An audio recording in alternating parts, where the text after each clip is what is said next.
السلام عليكم. أعوذ بالله من الشيطان الرجيم. بسم الله الرحمن الرحيم. الحمد لله رب العالمين. رب اشرح لي صدري ويسر لي أمري واحلل عقدة من لساني يفقهوا قولي واجعلي رب اشرح لي صدري ويسر لي أمري واحلل عقدة من لساني يفقهوا قولي. ربنا آتنا في الدنيا حسنة وفي الآخرة حسنة وقنا عذاب النار. ولا حول ولا قوة إلا بالله العلي العظيم. وصل اللهم على محمد وعلى آله وصحبه أجمعين. والحمد لله رب العالمين. Evet, siz bilirsiniz. Ben ev işine karışmam. Buyurun ne? Are you saying something, Brother Ali?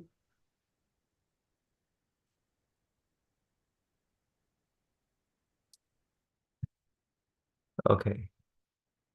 Welcome, friends. So we will continue with our discussion on the 24th word, which was a discussion on the beautiful names of God, how we can realize them, and share. Yeah, okay. And it was giving the example of the three different stages or phases for a human being to go through, which was kind of discussed here in the, let me just make this a little bigger. There we go. The spiritual journeying of the human soul, basically egotism. We were looking at the stage of the flower, the droplet, and the transparent particle. And last time we discussed about the difference between the path of sainthood and path of prophethood. We said there's a little fine line in between them. And there were some examples that kind of Faria kind of added, which kind of clarifies it.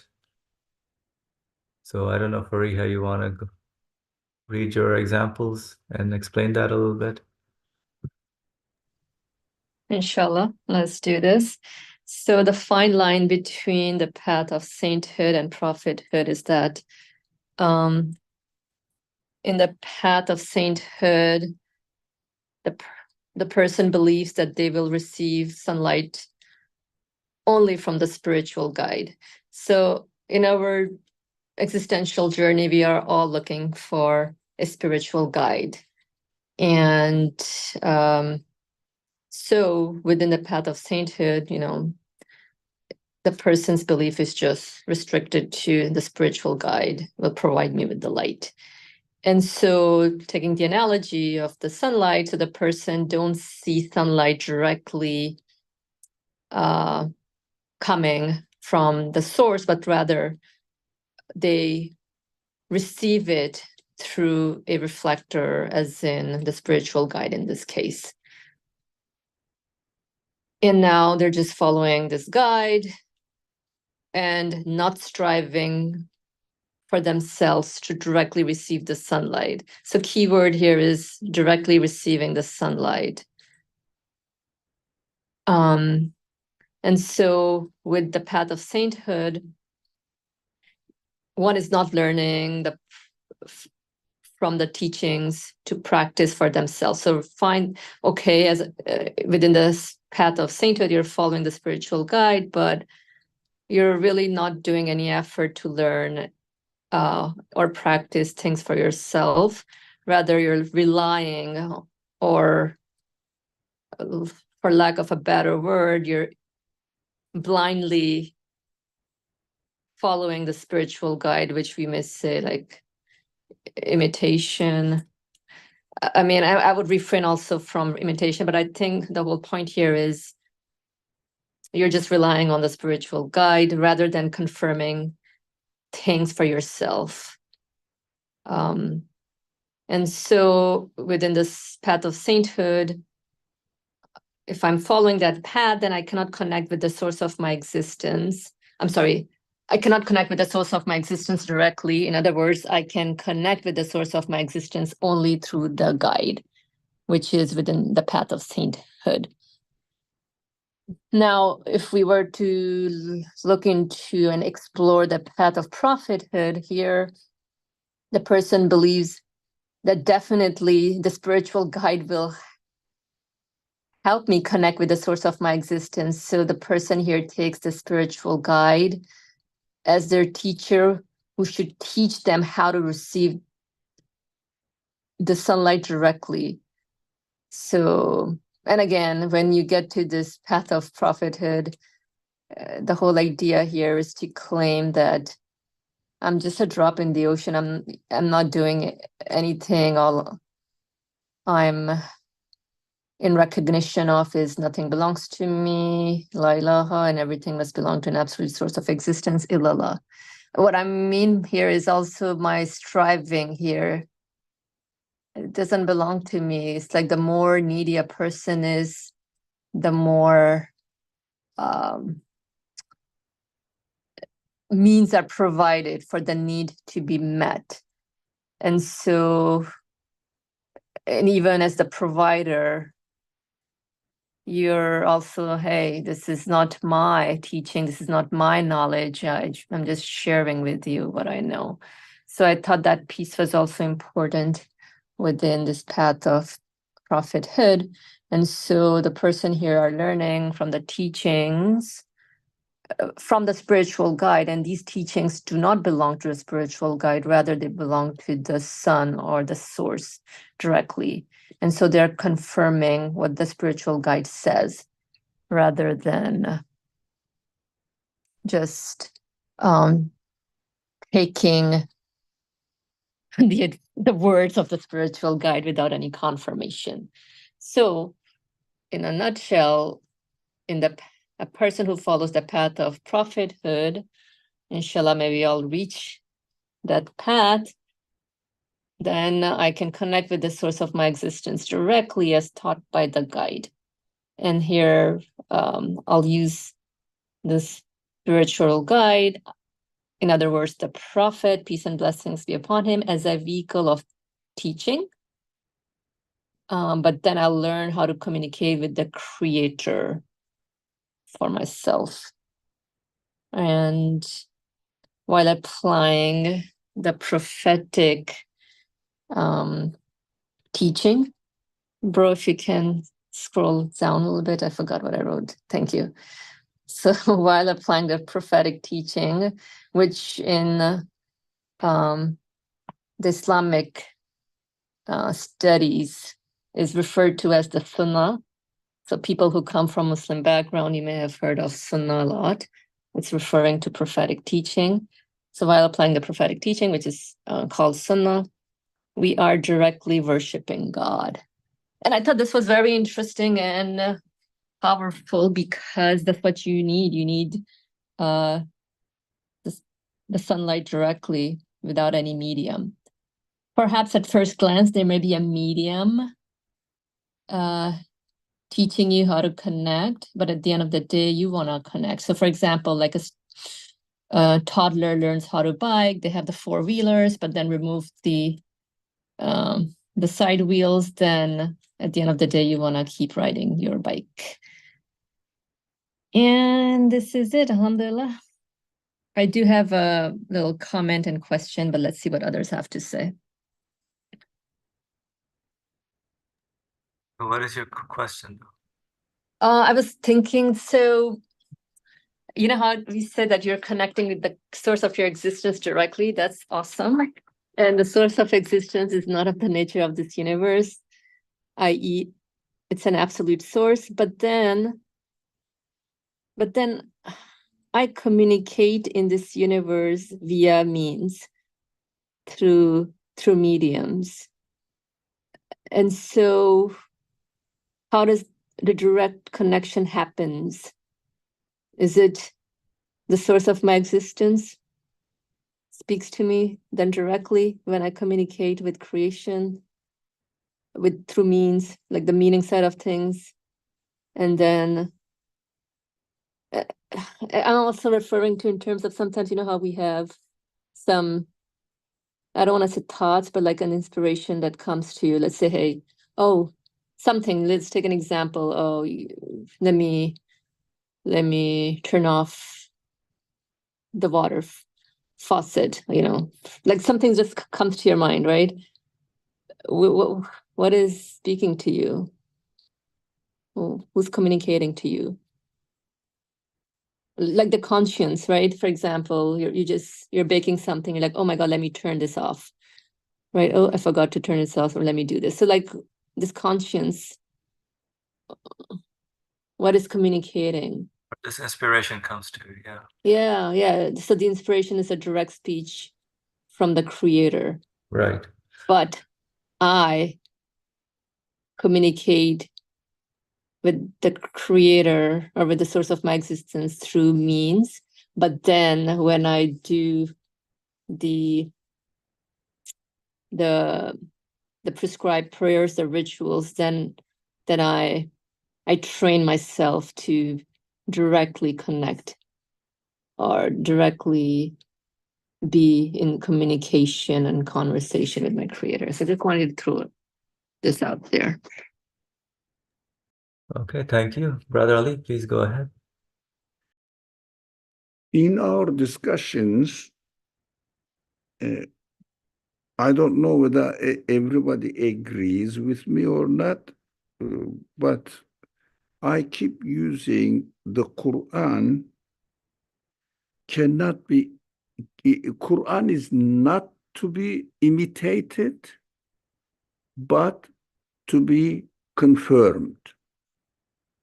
That is why a kind of motto. So that is my conclusion. Maybe right, maybe wrong. That is my conclusion. I'm not owning it. I'm saying that is my personal idea, personal understanding. Of course, especially Muslims, even other followers of the Christian tradition and Jewish tradition, or Judaism, Christianity, they, commonly speaking, generally speaking, don't agree with this. They say, I believe, I'm a Christian, I believe in the Bible, so whatever Bible say, I accept and do it. Muslims also say the Quran is our guide, which is correct, I agree. So we have to imitate it. But they don't make this very clear. They say we have to follow it because the Quran also says, follow me. This following, not to be imitated, but to be learned. Maybe it may have some sort of answer in it to Farihai's question. To be learned from the Quran. So as a teacher, I have to benefit from the Quran by learning from it.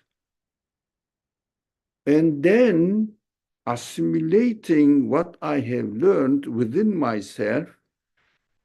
If I agree with it, if I, of course, use my free will to confirm it, to submit to the truth that the Quran or the Prophet teaches me, and after learning it, I have to fulfill the requirements of the content of my learning in order to apply it in my life, which means directly as the third category we have been studying here, directly connected to my creator.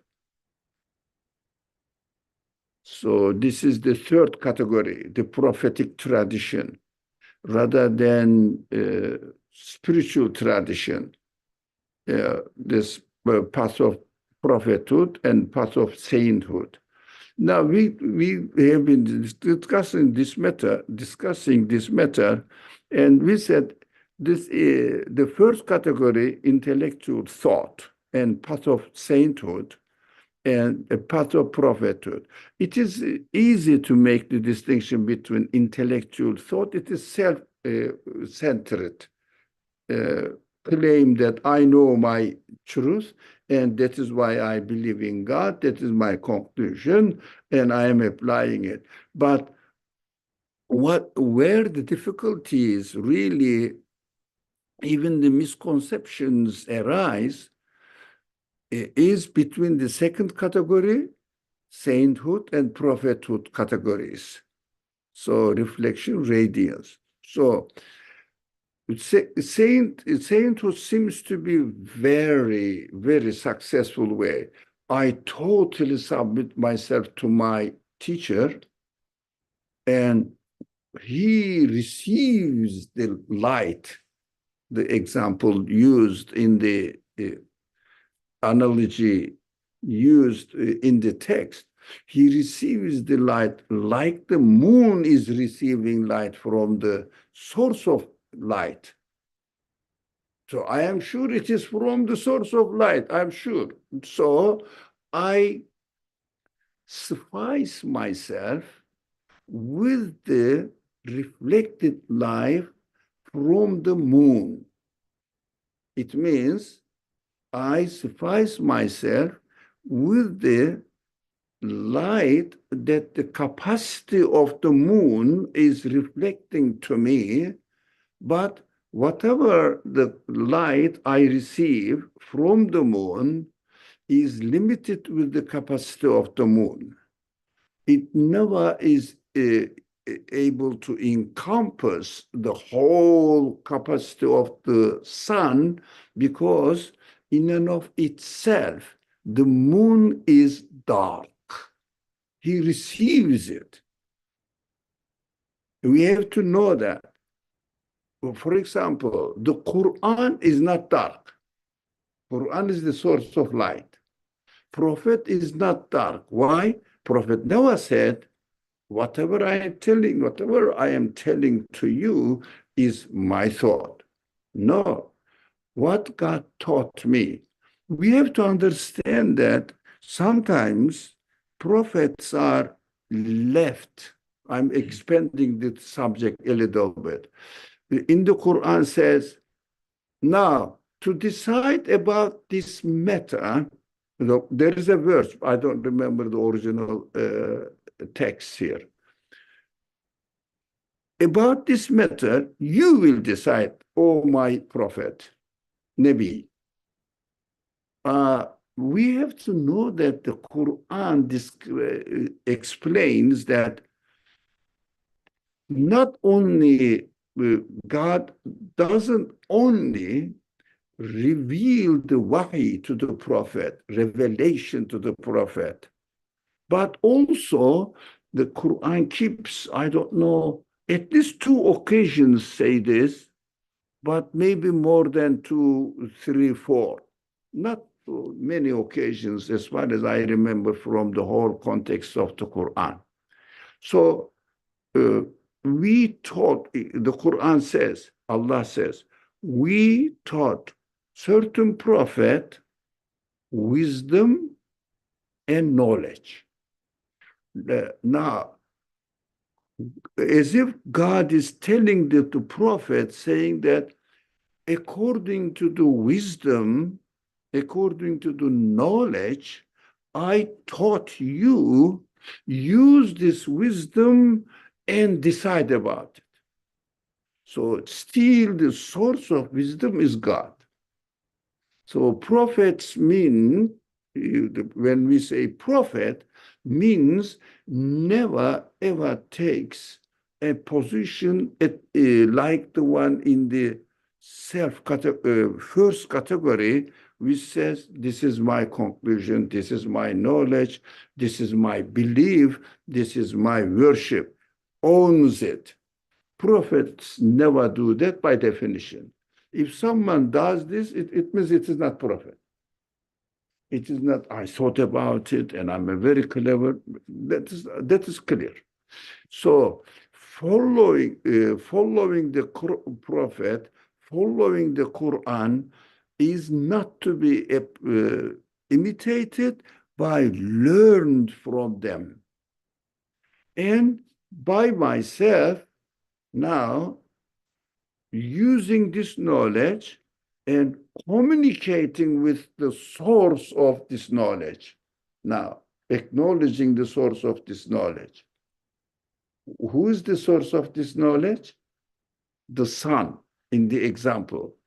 In the analogy, sun. It means God. So, acknowledging the knowledge as far as my capacity receives the sun. Now, me and my God is directly in connection. I am the abd, he is my ma'bud. There is no in between any moon. But moon, I can learn from it. For example, we are studying this book and we are learning from it. But it doesn't mean that we are imitating the teaching of Nursi. We are learning as much as we can confirm it, we ourselves put into practice. Not to claim ownership of our practice, but this is the method I am using. That is why we cannot imitate the source that we are learning, but we are learning from it. In order to learn, I have to follow the Quran. It means the Quran, when the Quran says follow the Prophet, it means learn what is the truth from the Prophet. That is a delicate point that I notice we may miss. But that's a very fine point. It may help maybe Farhan's question as well. How can we not really own and how can we really communicate with God? Are we supposed not to learn from anyone? Not to learn from any means? Because the universe is teaching me, Quran is teaching me, the prophets are teaching me. I am learning from them. In order to develop my human potential so that I will transfer it into capacity as much as I can. And then with this capacity, I have to directly communicate with Creator. That is why while I am praying, for example, worshiping, there should be no intermediary between me and what I say. When the Imam says, for example, in the prayer, we are following the Imam. Physically, I am following the Imam. Bodily, I am following the Imam. But I am worshiping not through the Imam, directly with God. That is when the Quran, when the Imam says, Iyaka na'budu, I say, Amin. It means I confirm this. So that is my confirmation now. If I didn't confirm it, it means I am following the Imam. It means imitating the Imam. Imam went to prostration, I went with him. I followed it. Do you see what I mean? So everything must be abd ma'bud, and in between nothing should be in between. It doesn't mean that I am perfect. I learned everything what the Quran taught. No, it doesn't mean. But as much as I learned, as much as I assimilated within myself, I am communicating with my Creator within my own capacity. That is the difference between the second category and the third category. Thank you. That makes sense. So just wanting to follow up, how do you explain inspirations, though, in terms of, like the example I was giving earlier in regards to anything? Is that a direct communication? Like, what am I communicating with? The inspiration, that's what I understand from inspiration. I pray for it, and the Creator responds back to me. If I am sleeping and I didn't do anything, I didn't attempt any to do anything, to gain anything, to learn anything, I didn't ask physically and intentionally, please Allah, give me something. Now, like the simple example of farmer, without sowing the seeds, cultivating the land, and tilling the earth, and then waiting for the result, it doesn't come. That is what Allah's rule is, exactly the same way. If I didn't pray for it, it means physically make an attempt to get the result, to be created by God as the farmer does. Farmer doesn't create the crops, so he asks it, but he attempted the order of the creation. So I do something and I receive inspiration. But inspiration is directly from the Creator. No one can inspire me anything other than the Creator. No one can create the crops other than the Creator of the universe. So let me just a little bit elaborate on this example that you just presented. So I'm like, oh my God, I need a fig tree, for example. All right, I'm a farmer. I'm like, oh, I need to, I obviously need to follow the order. I need to sow the plant and soil, whatever, go through the whole process. But first, like the idea came, I need a fig tree. And then the inspiration comes, hey, go to the store, get yourself some grains, and then, follow the order. So this is inspiration, this little motivating factor that's pushing me to physically do the action. Is that what you referred to as inspiration? Like a thought came to my mind, like, hey, you got to go and get some. The thought is the inspiration. The thought is the inspiration. Okay. So whatever goes on within the process of this sowing the seed is inspiration. Now, only the prophets are given the answer as a result of their asking for the answer. The prophets represents the questionnaire, the one who questions. Answer is given. Prophets are given this option, this answer, because they don't have the revelation or already available answer.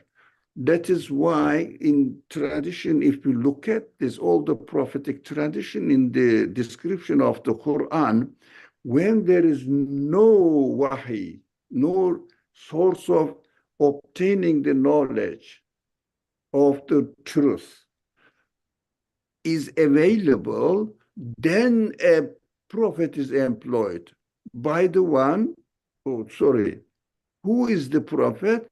The one who needs the answer. And God says, okay, you deserve the answer. You appreciate the answer because you have the question.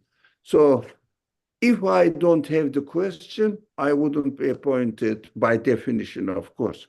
I wouldn't be appointed as a prophet. Prophet must be the need one, and God gives revelation or inspiration to the prophet or to those people who are aware of the need. For example, there is, if you don't mind, Feriha, there is a slight confusion there. The farmer is learning. Anything learned is created. The knowledge, the farmer is trying which kind of for example, fertilizer goes well in the growth of the corn, for example. They tried this year, one kind of fertilizer. Okay, this amount is created. Next year, another one, is better. But look, if they didn't ask, if they didn't investigate how the order of the universe is working, do you think they would be inspired? I think the confusion is here. Asking the question is the reason for the creator to create the answer. Now, this inspiration comes from because as a response to the need of the person, which is practiced in his practical life, like the farmer asking, learning from the order of the universe. The prophets are receiving the inspiration and revelation because they don't know, there is no available source that they will learn what the truth is. They look at the universe, it is wonderful, it looks meaningful. What is it for meaningful? I mean, it looks meaningful, but I'm going to die. What is the point? This question is the reason to receive the inspiration. If I do nothing at all, no the presentation of my needs to the creator of the universe, do you think that any inspiration will come to me? If the farmer is not searching how the best crops according to the order of the universe, how one can get the best result, if they don't try to find out and make an attempt to find out the best way, do you think Allah, the creator of the universe, will freely create freely for the person? He doesn't deserve it. He didn't ask, and you give it. So in other words, the difference, sorry to cut you off, the difference between me and prophet is really revelation, because even the prophet received inspiration. I receive inspiration as well, but I have revelation available and the prophet did not have revelation available, because I'm trying to understand this concept of inspiration where, I'm trying to understand the concept of the creator of the universe speaking to me directly. So the creator of the universe speaking to me directly is what we refer to as inspiration. And then the prophet also received inspiration. I did too, but the difference between the prophet and I is that I have revelation available. So I'm going to learn from trial and error. Oh, let me follow this. Oh, okay, let's see what this YouTube video says. Oh, this is a better way to grow my crop. Oh no, guess what? This guy's saying this on the TED Talk. So maybe let me follow what this guy is saying. So I learned through a gradual process because and at the same time, I have revelation available. So I'm trying to make that connection. But the prophet, peace and blessings be upon him, had revelation available. So he just had a need. I mean, inspiration, whatever. And then revelation came in. I'm just trying to understand this because there seems to be a confusion with how you presented it. So if you can clarify that, that would be great. Thanks. I would say there is no free lunch. Everything is according to my conditions that I am created in.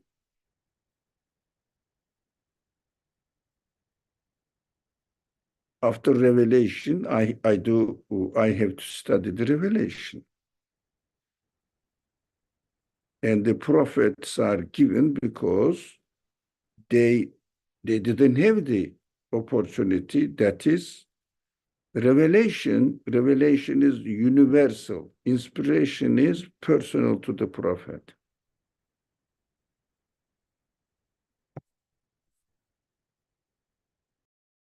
Okay, so that makes a little more more sense, a little more sense in terms of saying that inspiration is personal to the human beings, but revelation is a universal message. And I'm still, maybe I missed that point. No, I agree with you. I agree with you. That is my understanding capacity. Okay, and at the same time, it seems that the prophet, as you know, it's being presented to us through revelation and these discussions, that he, and even the author of this book mentions, like, he was the most needy person, super needy, the one who was able to ascend to the max. And it seems that now, in this day and age, I don't think so there's anyone that can maybe come to that level. I mean, I'm just trying to speak my thoughts out without being eloquent, but like, it seems that now, like, human beings are at a loss, and there's no way for anyone to reach that capacity. And so hence there won't be any revelation coming in, or this is it. This is the last human being on earth who exhausted himself with his human needs. So revelation came, and guess what? Now I have this revelation available, so let me work it out. Try to get inspired from it, because there won't be any other revelation coming in. That is another subject. There will be no other revelation, is another subject. But I would just say about the subject that we are concerned with here now, there is no need to reinvent the wheel, because the answer is there. So if someone says the Quran is not enough for me, and if he is right, then God will send another revelation. But Quran's answer is very universal. So there is no emptiness in the Quran. La ilaha illallah, period.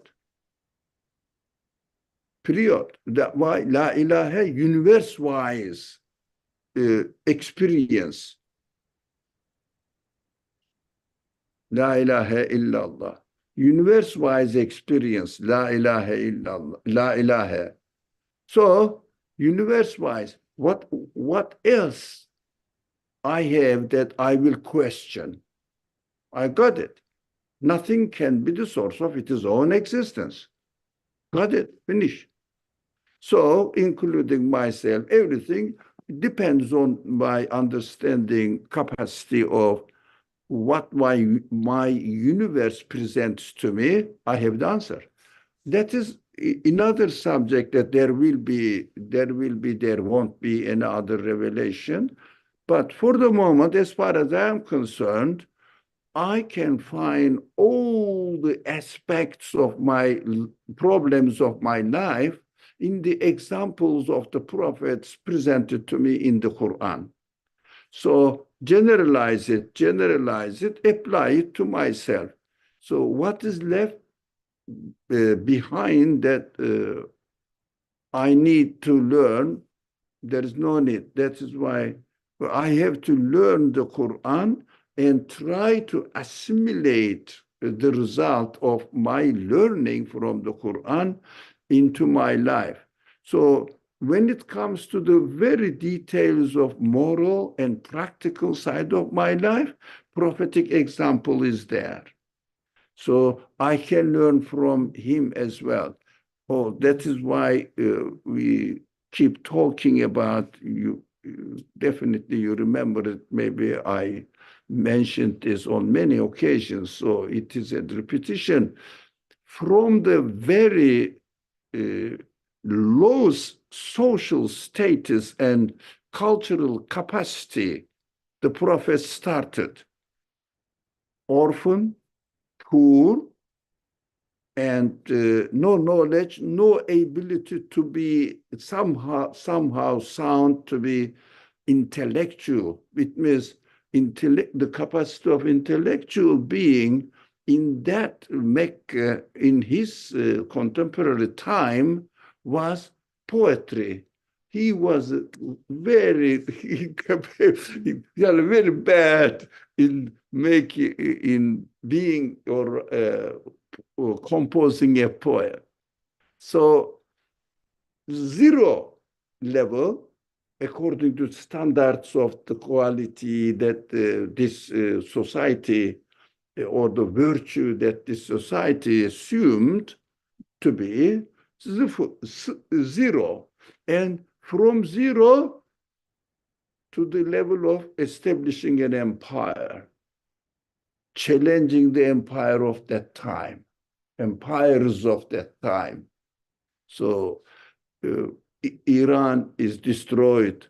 Roman Empire is really challenged in Tebuk, this very famous attempt by the Prophet, took 30-something thousand people and went to Roman border. There was nobody appeared. It means there was no response back. So he said, okay, come back. So it was the Tebuk who is a kind of challenge to the Roman Empire as well. So we understand that from the lowest social status to the highest social status, that the prophetic life displays all possibilities of life experiences in social and personal. Personal is personal. Human beings are always the human beings, but in social context as well. So universe is covered by La ilaha. Prophet's life covered the social aspect of my life. What is left behind?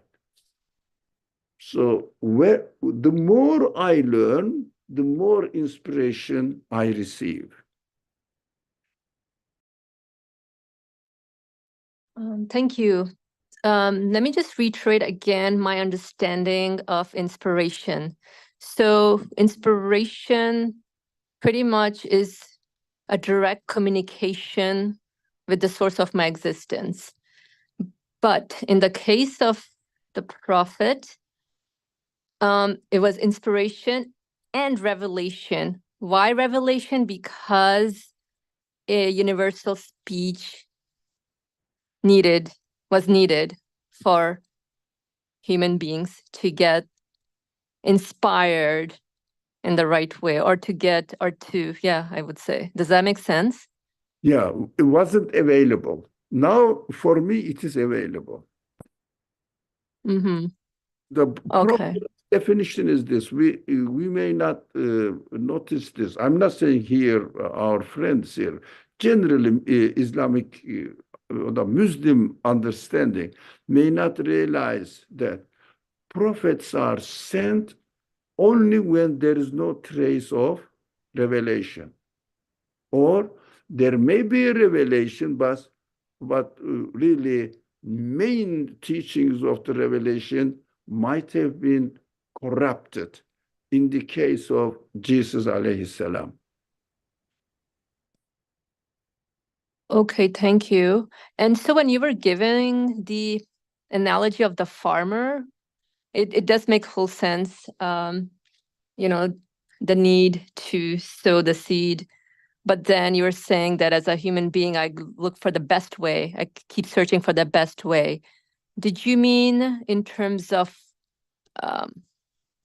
learning from revelation, learning from a practitioner of the revelation? Is that what you meant when you said, I always look for the best way?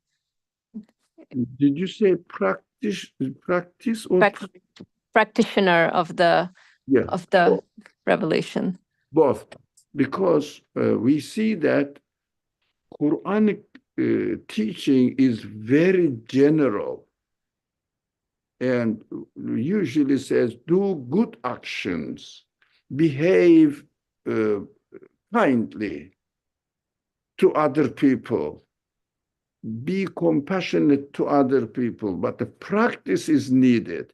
at the social context, or within the context of the social relationship that is practiced and presented to us through the prophetic examples. Okay, thank you. So now in the case, I mean, I don't know if I should even be getting into that side of it, but I was wondering, in the case of the prophet receiving revelation, there was no such thing as, hey, look for the best order, because everything else got corrupted by then. There were no traces of any revelation in its pristine state. Hence, he begged, he asked, and revelation and inspiration came through. But now we have revelation available, so beg and ask and get inspired through revelation, period. Does that make sense? As long as I agree, as long as revelation is preserved and available, there will be no prophet. And the Quran says, or the speaker in the Quran, God says, I am going to preserve this revelation. So if it is the case, then there will be no lack of revelation at any stage of human life. That is why we can conclude there will be no prophet. Why? Because revelation will be preserved. If it wasn't guaranteed, revelation may disappear in the course of time, and there will be a need for the prophet. But the Quran says, no, I'm going to protect it. Inna anzalna dhikra wa inna lahu lahafidhun. The verse guarantees it. So but not because I understood Khatamul Anbiya that there will be no other prophet afterwards. That is something else to me.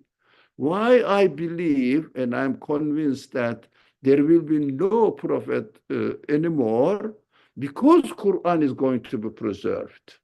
Lack of the revelation is the reason for the revelation to come again. I think we agree on it now. I think we are on the same line. Alhamdulillah Rabbil Alameen. I'm grateful. Thank you so much for this dialogue. Jazakallah khair. Alhamdulillah. Thank you very much. A lot of aspects. Okay, so we can continue a little reading. Yes, as you said, Fariha, the teacher shows the way and then we have to walk it on our way as well. That's confirm it and walk it. Brother Ali, are you saying something? Okay, so the first way, which is the way of the prophethood, is direct and without barrier or veil. So we kind of discussed that. This way represents the way of prophethood. The second way, in this barriers intervene the capacities of the mirrors and places of manifestation, add color to the sun's manifestations. This way represents the way of sainthood.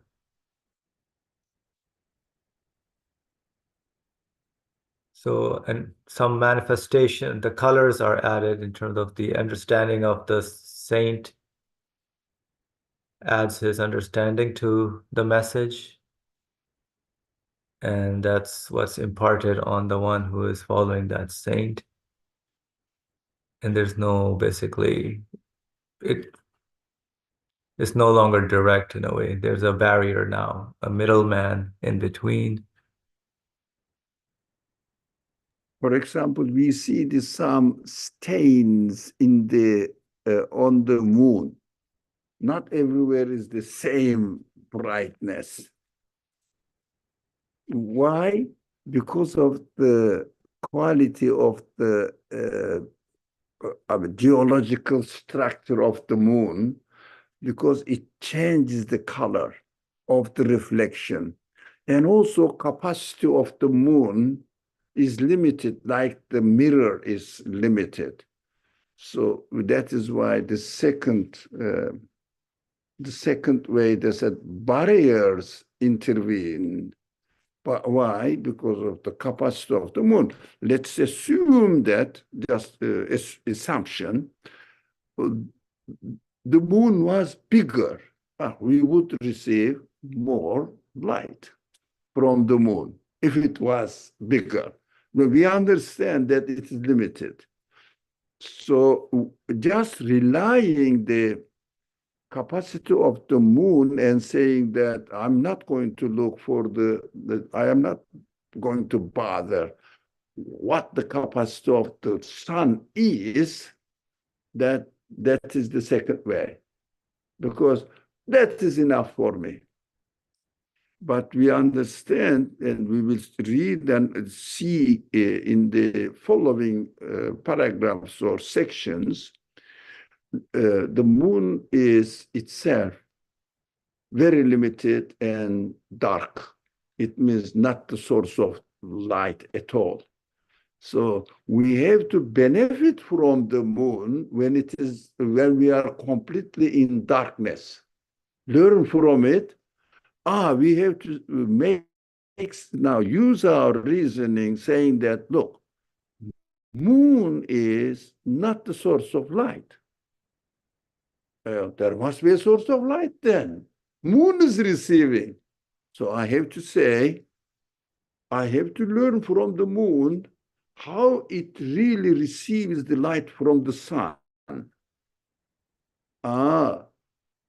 Moon uses its full capacity to expose its need for light to the sun and receives it.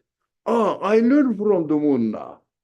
I have to use my full capacity as much as possible. I am a human being. Moon is not a human being. Example, this is just analogies. So I have to use my full capacity in order to receive the sun, light from the source of light, sun. That is analogy. So what does it mean? I have to benefit from, for example, we are reading Nursi's books on Nursi. What did he do? He studied the Quran. He studied the other scholars, benefited from them, and learned from them how they benefited from the Quran. So after learning from them, he said, okay, let me combine all of them and find a way of communicating with the sun myself. Now, according to my new learned capacity. So the source of everything is the sun. All the people who learned from benefited from the sun. And Nursi benefited from them, learned from them how they learned from the sun, the Quran. He also trained yourself as much as possible, and God gave the crops to him. Now he is going to do the cultivation himself, asking the sun to give light to him according to his capacity. No diminishing the value of scholars, no exaggerating as if they are the only source. No, they are recipients as well. I think this is the medium way, as the Quran says, ummatan wasata. Wasat, medium way. I mean, clearing ourselves from two extremes, claiming that The middle way, you mean? The middle, medium? That is right according to human capacity, without extremes, going into extremes, either claiming that I am the source or I cannot do anything, I just imitate. These two extremes, freeing ourselves from these two extremist attitude, follow the right path. I have to study, for example, Nursi, or I see a book here, Mektubat Imam Rabbani. So in front of my, I am somewhere else, not in my house. So Mektubat Rabbani, people are benefiting from it. Let me see also. Benefit from it as much as you can, but learn method from them. So after learning the method from them, apply it to your life. Directly communicate with the source of light now, yourself.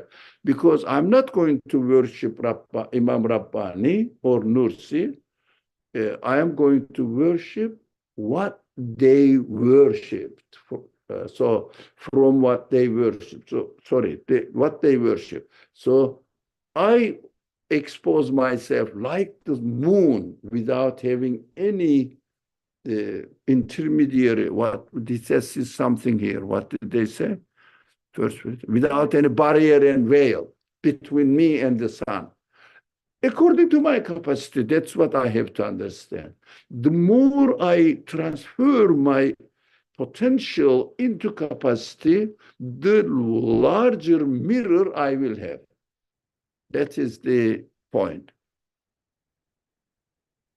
Yeah, I think two extremes are explained, and Feriha, I think that answers. So what's one extreme is totally rejecting the moon, and the second extreme is sufficing yourself with the moon. Was that it? Just saying that I am in darkness. It is a very interesting analogy that the Nursi presents, because when I am completely in darkness, I don't really do any attempt to learn, let myself remain in total ignorance. When I see the moon, I see that this is the only source of light. But I have to learn from the moon, where did he get this light from? That is why I am going to prepare myself to expose myself to the sun. If I say the moon is enough for me, as the text is going to describe this situation, saying that, oh, men of darkness, it means sainthood.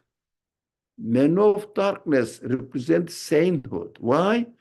Because he says, I am always dark. No way for me to expose myself to the sun. That is why men of darkness. It means stays always night, but suffices. It is not totally bad, because he is not denying. Suffices himself or herself with the light of the moon. That's it. He doesn't learn from the moon. That is why we have to study the Nursi, for example. If we are studying Nursi or anything else, we have to learn from him. I always say that learn from him the method he followed, so that you will utilize this method for yourself as much as your capacity allows. You may reach the capacity of Nursi or not, that is something else, but you have to communicate with the source of light yourself. No in-between barrier or veil, inshallah. Oh, thank you. So you're saying learn their methods. Are the methods the same to the path of prophethood? Because if you get the method, then you apply it to yourself. And then, then you keep on working on yourself. Right? So this is the method is what we need to learn and then apply. Inshallah, that's the point. Inshallah. Okay. Alrighty. All right. We'll just leave it to here now. I was gonna say it makes so much sense now because that's why we call revelation to be infinite in its capacity, because it's an absolute speech as opposed to any created being, but only the method of prophethood has the highest capacity. I mean, I think shows the way to the yeah, shows the way, but I think here there's also a fine point in even accepting this, that only this path of prophethood is a method that, like you were saying, that shows or leads, that shows human potentiality to the highest capacity. I think there's a matter of accepting that. It's a matter of admitting neediness. Mm-hmm. That question is means I need answer. I need answer. Inshallah. Thank you.